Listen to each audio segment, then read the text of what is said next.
To learn more about earning college credits with study hall courses, visit gostudyhall.com or click the link in the description. We live in a complex world where events happen on a global scale. Just think about how many of the products we buy are made like the iPhone. It was designed in the US, but most of its raw materials are mined in Mongolia. Some parts are imported from places like Japan, South Korea, and Switzerland.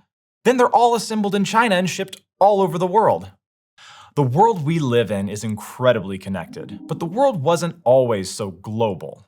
I mean, for most of human history, the Americas didn't really interact much with Afro-Eurasia, and any sort of long-distance travel was hard for most of history.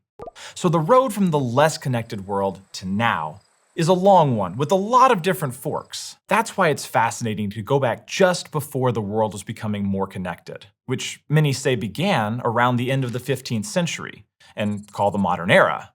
In every century between then and now, the world has become more connected in a variety of ways. Exploration connected the Americas and Afro-Eurasia. The silver trade became the first truly global market.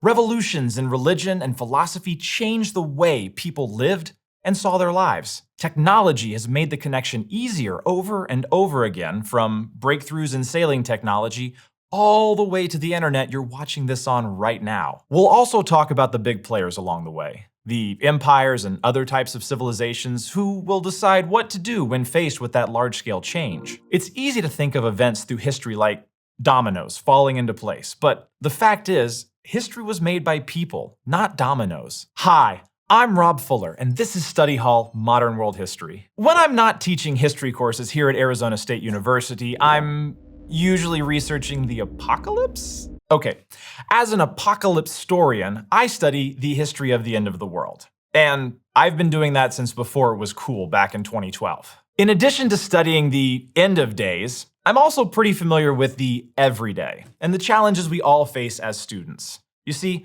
before I entered the world of education, I was actually a social worker, helping people to find outside-the-box solutions to the challenges they faced and supporting them as they work to improve their lives. And that's a big reason why I'm so excited to be a part of this project and the work being done by the folks at Crash Course and Arizona State University to help you reach your educational goals wherever you might be starting from. Along our journey through modern history, new doors will open up many new paths for humanity.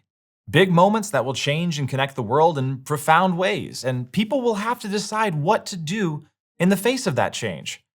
And we care about those moments today because, well, we still run into doors like that. History is happening all the time, and understanding why and how those things came to be can give us an entirely new perspective on the way we live our lives. Understanding the choices we've made in the past can help us understand how to face the doors in front of us today. So come with us on a journey into the past to understand the power choices have and how they connect the world around us. If you're enjoying Study Hall Modern World History and are interested in taking an online course and earning college credit, go to gostudyhall.com or click on this button to learn more. Thanks for watching. See you next time.